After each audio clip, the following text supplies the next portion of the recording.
And we are back here on the GSMC Sports Podcast. And for the fourth part of the show, we are now going to talk about Major League Baseball.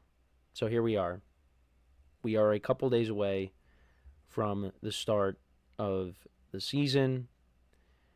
We had that technically last week. I know I keep saying that a million times, but now everybody starts on Thursday. And I did want to double check because I do remember I did say that because I know the Dodgers, I think, were the only team that didn't have a pitcher listed when I was looking at the MLB app. So, yeah, everything gets started around 3:05 p.m. Eastern Time. Yankees and the Brewers, they get us started. Then the Orioles and the Blue Jays, first pitch is a couple minutes after that. Then you got a lot of games in the 4 o'clock window, Eastern Time. So Blake Snell, so 7:10 p.m. Eastern Time. Tigers and the Dodgers. Blake Snell will be the opening day starter for the Dodgers. So you got Blake Snell against the Cy Young from last year, Tarek Skubal. So yeah, some good pitching matchups coming up on Thursday. Looking forward to it. Really looking forward to it. I need baseball, and I know a lot of people that probably watch this show might not necessarily be interested in baseball like I am, but I'm excited.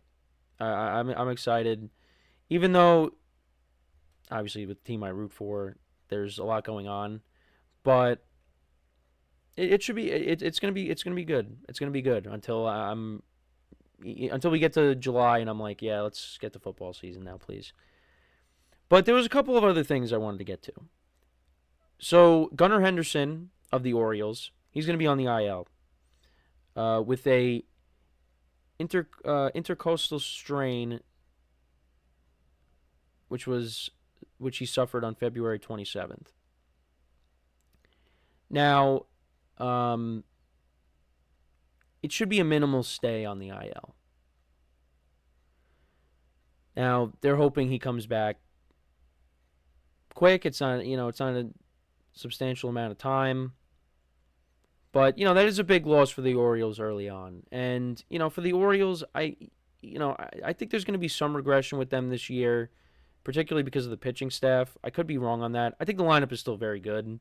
I mean, they did lose Santander in the offseason. I think that's a big bat that, it's going to be a little hard to replace because, he's a switch hitter. It's a lot of home runs. But you lose him. But, yeah, you still got Gunnar Henderson. You got a ton of young, up-and-coming players. Like Adley Rushman, of course, Jackson Holliday, who was up in the bigs last year. Um, so yeah, but you don't want to see him being out. And last year, had a very good season, 37 home runs, 21 stolen bases, played very good defense, was an all-star last year. So yeah, hopefully they get him back. Jackson Holliday could be the one that moves to shortstop. Ramon Arias could take over second base duties as well. But yeah, I'd say that's a loss that you don't want to have early on in the season. But again, hopefully it's not that long and he comes back from it. Now the other thing is Mookie Betts. So Mookie Betts is dealing with a bit of an illness, and he's dealt with some weight loss. He's gone from 175 to 150. And they don't really know when he's going to come back. Now, I'm not saying he's going to be out like the whole year, but they don't know at one point when he's going to be back. Now, I think he probably misses opening day the way things are going, but he is showing signs of improvement. So hopefully he's able to get over this. But yeah, he's been dealing with nausea and the inability to keep solid food down. So that's not good. So hopefully he gets over this, and it's some kind of bug, I guess, that he has, and hopefully that he gets past this. Because he's a very important part of the Dodgers, and also, he's a great player to watch, and and also just from a human standpoint, you don't want to see someone dealing with this, because it's kind of scary too. because you hope it's nothing too serious. But like I said, showing signs of improvement, and hopefully, he gets over this and he's back on the field sooner rather than later. And like I said, the Dodgers will be taking on the Tigers on Thursday. But yeah, I'm really really excited. Also, Shohei Ohtani, he's resumed his throwing program or his pitching program.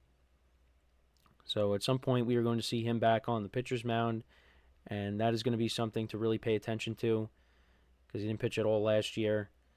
Also, I did want to bring up a move that the Yankees made. So they did finalize a deal to sign former Dodger and Ray, left-handed pitcher Ryan Yarbrough.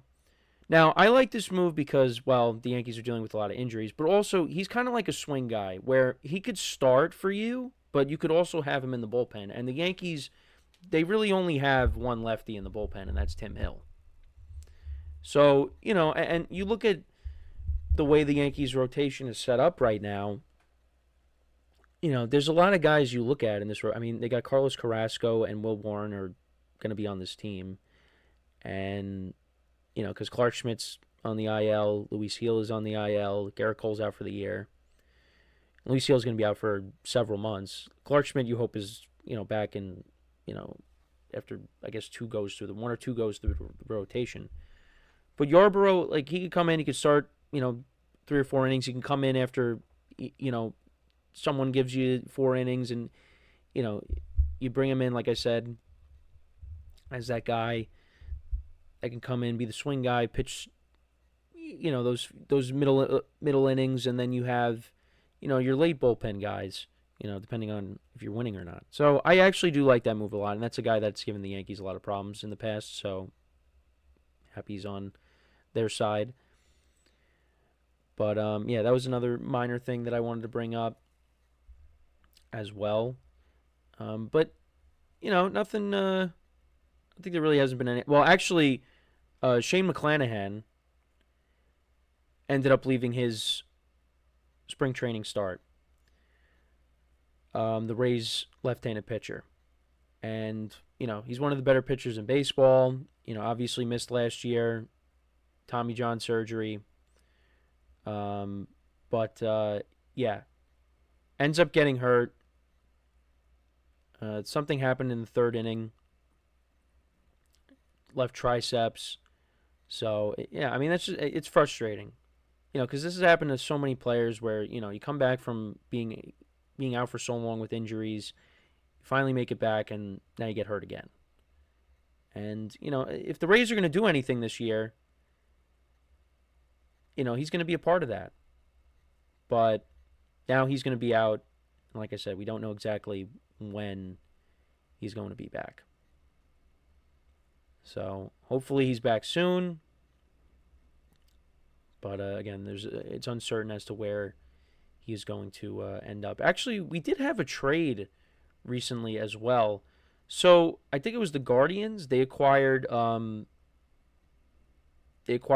Jones from the Rockies. So yeah, they acquired Nolan Jones from the Colorado Rockies in exchange for utility guy Tyler Freeman. So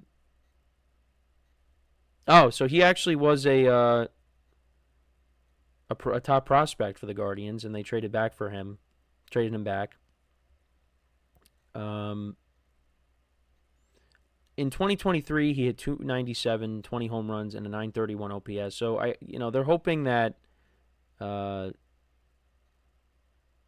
he can come in and be a big bat in their lineup, a lefty bat. So yeah, that was a trade that did happen.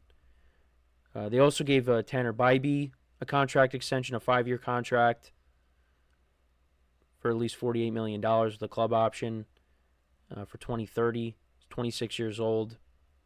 Alejandro Kirk of the Blue Jays, he also got a extension of 5 years, $58 million. So the Blue Jays did agree to a contract extension, just not with Vladimir Guerrero Jr. So that happened. So yeah, just a couple of notes there. The Braves signed Alex Verdugo to a 1-year, $1.5 million contract. bringing him in. They're still waiting for Ronald Acuna to come back. He's going to probably be back, in May, June, around that time. But yeah, Verdugo was a free agent for so long. I mean, and a lot of people are saying, you have him and Anthony Rizzo who are playing in the World Series, and they weren't on a team. And so the Braves bring him in on a 1-year deal. But yeah, everything starts on Thursday. Joe Buck will actually be doing the play-by-play on Thursday for Yankees Brewers, so that'll be interesting. I know Yankee fans are thrilled. I mean, I'm indifferent on it. And I actually, to be honest, and I think I've said this before, I actually do miss Joe Buck doing baseball. I do miss it, and it's really really weird to say because when I was younger, every time the game was on Fox, I would just be like, oh, great. You got to hear Joe Buck calling the Yankee games because I was one of those fans that just said he was biased against the Yankees and against New York teams.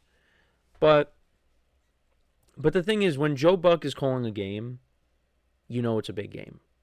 It's a big game. And at some point, him and Troy Aikman will be doing the Super Bowl again with ESPN, right?